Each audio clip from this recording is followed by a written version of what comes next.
Miking করে আমাদেরকে অপমান করে, আমাদেরকে এখান থেকে সরে যেতে বলে, কোথাও আমাদের জন্য সিটিং অ্যারেঞ্জমেন্ট রাখবে। আমরা রেগুলার স্ট্যাটাস হোল্ড করি, দেশের বিবিএনপি তো অ্যাপিলেট ডিভিশনে প্র্যাকটিস করি। সমস্যা হলো যে এখানে যারা আপিল করেছেন তারা এসেছেন, তাদের লয়াররা এসেছেন এবং রেলিভেন্ট যে প্রশ্নটা তুলেছে তাদের ওই ভোটারদেরকে নিয়ে এসেছে। তো তাদেরকে প্রমাণের সাপেক্ষে তাদের দরকার অ্যাপিলে। ওনারা ঘোষণা দিলেন যে 10টার আগে কাউকে ঢুকতে দেওয়া হবে না। ভেরি গুড, 1 থেকে 12 জন। আমরা তো বসার জায়গার কথা, আমরা এখানে দাঁড়িয়ে আছি। ওনারা 1 থেকে 12 জন নিয়েছেন এবং 3 জনের অধিক নিচ্ছেন না, সেটাও আমরা এগ্রি। এইখানে আমরা দাঁড়িয়ে আছি পার্কিং জায়গায়, আশেপাশে রাস্তাতে গাড়ি চলতেছে, আমাদের এখান থেকে পুশ করে বের করে দিচ্ছেন। এই জায়গাটা, এই পাবলিক প্লেস যেখানে আমরা ভদ্রভাবে দাঁড়িয়ে আছি, সেটাই হচ্ছে সমস্যা। কারণ আমাদের যেখানে সিটিং অ্যারেঞ্জমেন্টের করার কথা, সেখানে আমরা রাস্তায় দাঁড়িয়ে আছি, সেখান থেকে ওনারা মাইক দিয়ে অ্যানাউন্স করে, পুলিশ দিয়ে, আমরা লয়ার, আমরা যারা এখানে নির্বাচন করছি, আমাদের সাথে রিলেভেন্ট যারা সম্মানিত ভোটার, তারা কীভাবে এখান থেকে বের করে দিতে পারে? সেটাই হচ্ছে জাতির কাছে কোশ্চেন। এই নির্বাচন কমিশন কিভাবে সুষ্ঠু সুন্দর ইলেকশন করবে, যারা দেশের ভোটারদেরকে রেসপেক্ট করতে পারে না, যারা দেশের মানুষকে রেসপেক্ট করতে পারে না, যারা তাদের দায়িত্ব জ্ঞান সম্বন্ধে সচেতন না, তাদের দিয়ে কখনোই সুষ্ঠু সুন্দর ইলেকশন হবে না। আগে নিজেদের মানুষ হতে হবে, এই দেশের মানুষকে ভালোবাসতে হবে, ভোটারদেরকে গুরুত্ব দিতে হবে। আমি barrister M Ashraful Islam, Bangladesh supreme কোর্টের একজন আইনজীবী এবং টাঙ্গাইল 6 দেলদুয়ার নাগরপুর থেকে আমি একজন সম্মানিত ক্যান্ডিডেট। আমার মনোনয়নপত্র বৈধ হয়েছে, আমার লার্নেড ফ্রেন্ডের জন্য এসেছি।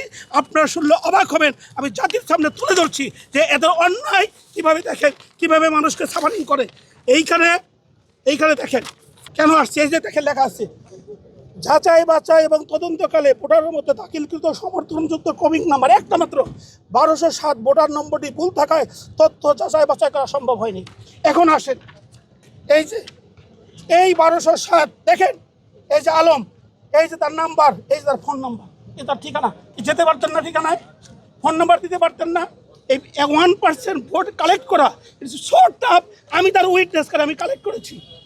এখানে 2টা শূন্য ভুল আছে, এই ফোন নাম্বার দিল নাকি পায়, সেই ভোটার এখানে এসে উপস্থিত এসে তাকে আমি প্রেজেন্ট করবো না।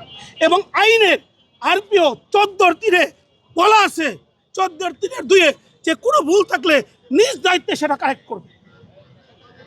আমরা যদি ওনাদেরকে অ্যাসিস্ট্যান্ট করি লয়ার হিসাবে, ওনারা কীভাবে অ্যাসিস্ট, আইনজীবী, আইনকে তো আমি অ্যাসিস্ট করবো। যেমন আরপিও 14-2 বললাম, এটা কে বলবো? আমি বলবো।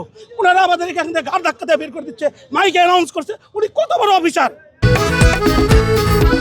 খাবারের পছন্দ ভিন্ন হলেও মজার বেলায় সবাই এক। সকাল থেকে পরিস্থিতি টোটালি মিসম্যানেজমেন্ট। এখানে যারা আসছে, যারা এমপির নমিনেশন প্রত্যাশী ছিল, যারা নমিনেশন পেপার সাবমিট করেছে, তাদের নমিনেশন পেপার বাতিল হয়েছে। বাতিল হওয়ার কারণে এখানে আপিল করার জন্য আমরা সবাই এসেছি। আমি আমার ক্লায়েন্টের পক্ষে মামলা আপিল ফাইল করেছি, কিন্তু ওনাদের যেটা উচিত ছিল সেটা হলো ওনারা আমাদের জন্য সিটিং অ্যারেঞ্জমেন্ট রাখার। ওনারা আমাদেরকে দাওয়াত দিয়ে, আপিলের ডেট দিয়ে আমাদেরকে রাস্তায় দাঁড়িয়ে থাকতে বাধ্য করতে পারেন, রাস্তা থেকে বের করে দিচ্ছে। দ্বিতীয় কথা হলো, আমরা কিন্তু regular VIP, we are practising in the appellate division of the supreme court of Bangladesh. ওনারা কিন্তু অ্যাপিলেট ডিভিশনের স্ট্যাটাস হোল্ড করেন না। ওনাদের স্ট্যাটাস টেম্পোরারি স্ট্যাটাস, আমাদের স্ট্যাটাস হলো রেগুলার স্ট্যাটাস টিল ডেথ। আমাদেরকে এখানে আমাদের জন্য কোনো অ্যারেঞ্জমেন্ট তো করেনি নাই, বরং আমরা এখানে সুষ্ঠুভাবে দাঁড়িয়ে আছি। ওনারা মাইকিং করে আমাদেরকে সরে যেতে বলছে, মনে হয় যেন আমরা অপরাধ করছি, আমরা এখানে ডিসিপ্লিন ভঙ্গ করতেছি। এই যাদের অবস্থা, ওনারা কিভাবে 20 কোটি মানুষের অ্যারেঞ্জমেন্ট সুষ্ঠু নির্বাচন করবেন, এতে তো আমাদের সন্দেহ আছে। তারপরে আমার ক্লায়েন্টের পক্ষে আমি এসেছি। আমার ক্লায়েন্টের যে কারণে রিটার্নিং অফিসার তার নমিনেশন পেপার রিজেক্ট করেছে, সেটার কারণ হলো অফিসিয়াল ভুল। কর অফিস থেকে তাদের সার্ভার আপগ্রেড না করার কারণে ওনাকে কর খেলাপি দেখানো হয়েছে। আমরা যখন সাথে সাথে প্রতিবাদ করলাম, আমার ক্লায়েন্ট তাকে তার দেখাইতে চাইলো, এভিডেন্সগুলো দেখাইতে চাইলো, রিটার্নিং অফিসার তা দেখেন না। অথচ ওখানে দেখলেই কিন্তু আমার নমিনেশন পেপারটা অ্যালাউ হতো, অ্যাকসেপ্ট হতো, কিন্তু সেখানে তা দেখেন নাই। তারপরে আমার যে প্যারেশানি হলো সেটা হলো, আমি আবার যখন মানে এই সেম কারণ রিজন অমিট করার জন্য আমি যখন আবার আমার ইনফরমেশনের জন্য গেলাম, তখন তারা আগে যে চিঠি দিয়েছে সেই চিঠিটা সংশোধন করে আবার নতুন চিঠি দিয়েছে। আমি আপিল করেছি, ইনশাল্লাহ আমরা আপিলে সাকসেস হবো। এখন কথা হলো সেটা না, ওনারা দেশের ভোটারদেরকে কিভাবে সম্মান করবেন? ভোটারদেরকে সম্মান না করলে ওনারা তো ভোটারদের কাছ থেকে সম্মান পাবেন না। উনি যে ম্যানেজমেন্টে যারা যেখানে গ্রাসরুট লেভেলের প্রত্যেক জায়গাতে, আমরা এখানে একটা সুপিরিয়র পর্যায়ে আসছি।